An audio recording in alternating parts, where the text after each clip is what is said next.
right munhu wese pasi manzwa pasi right rane dumbu munhu wese pasi mukunzwa sikumboseka mukunzwa iwe mndara iwe rana pasi kunzwa munhu wese pasi manzwa ere pasi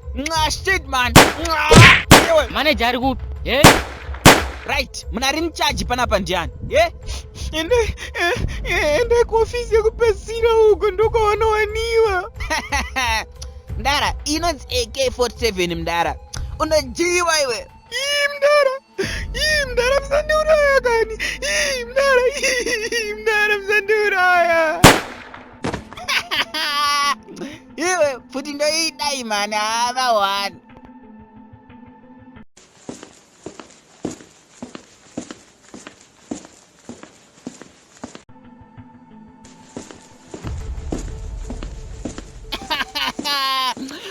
mndara zviri kufamba here muno chikwakomana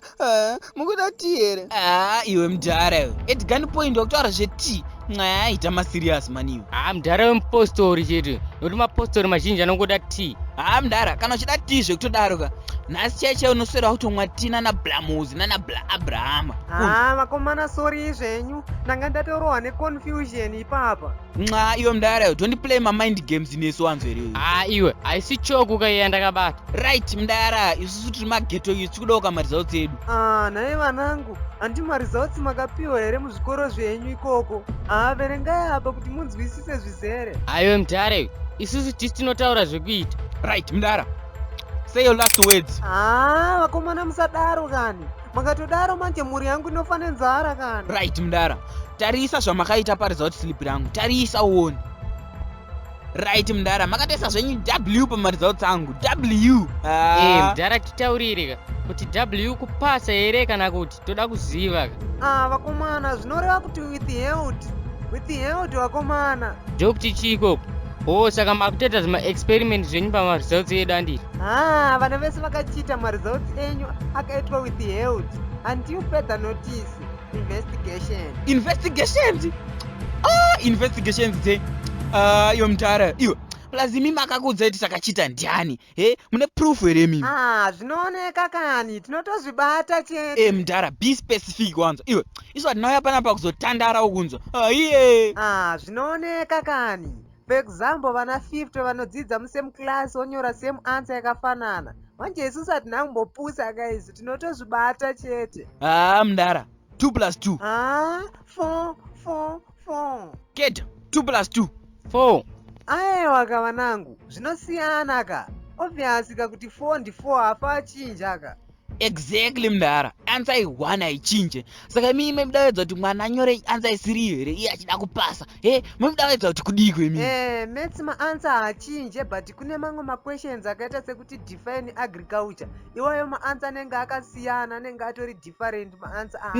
iwe mndara iwe anosiyana seko maanswer acho iwe tinotichiwana ticha 1 wanza musame class imomo kunza tobva taenda kunoverenga kulibrary 1 saka anosiyana semanswer acho iye musasaize vanhu maanswer here mimi zvina kana basa izvo kamunzwisisiro kanosiyana saka maanswer acho anenge atori based nekamunzwisisiro kanoita munhu saka hazvife zvafanana no matter what mndara isusu ama-2000 toshandisa inonzi the CPF method kuti tipase ukunzwa musarwadziwa nekugona kwedu imimi the CPF method mndara the CPF method mndara the CPF method ndoipi iyoyo nhaye vanangu cram pass and forget cram pass and forget mukuona chika mndara isusu zvekunzwisisa ka kudhara ikoko ndezvenyimi vanhu kudhara isusu tinongokrama zvatoda kunyora mangwana muexam tobva tapasa tobva tazvikanganwa imi mudhara magara makangoshora generation yedu kudhara saka everything chataita munongoti chakaipa amen ishoko iroro ishoko wapano generation yamazano makuziva zvakawanda ke just look at you now you are holding a gun mndara musarwadziwa imimi negeneration yedu nekuti tinokwanisa kuadapta to the new changes very fast. Look at me, nabasa nemilitary training ini kuti ndisumudze pfuti kunzwa. Zvekupenga izvo mapepa enyu acho anomakwa nematicha enyu, saka fraud yacho iri papi ipapa? Iripo mndara yakadzara, plus futi matichers chavo kungomaka chete. Izvi zvekuzofrauda mastudents munoita mega izvi. Plus mndara zvati kutotaura izvi kaizvi tatozudzwa nematichers acho futi. Zvekupenga izvo. Besides that mndara, plus mimi handiti mimi mune kasystem kekudzokorera maquestions here imi bepa remetse ra2021 mamune maquestions 4 akanyorwa 1988 saka moti chichi tiri kuchita papi aiye imi system yenyu takukuziva imi iwe imimi generation yenyu yabrabing mano zimseki muchipiwa mazama asati atombotanga usatombozama kuzvidefenda zvako naye mudara kuingawa neexam fee tiri kungobhadhara ingawana chikutarisai kuupgrade security yenyu chii agaya wangu kubva pakaya covid-19 ka vana vazhinji vakatongofoira singaiti then vazhinji vakadzokorora baba zimseke kavaita mari 2022 ubva watowana marketing strategy baba ipapo wataura mwangu gaya nearly 5000 mastudents ane mari dzavo dzakanzi withheld iwe apa mwana 1 anenge akaregister average of 5 subjects baba apa 1 subject inenge ichinzi $7 gaya wangu saka woti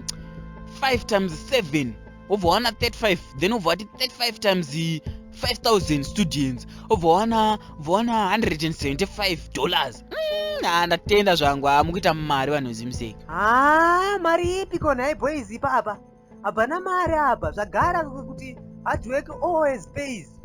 kana uriwe mudara yonyarara zvako chitonyarara zvako because kuti unwa D4D rewhite vanhu zimseki mune mwetsvina chaiyo manzo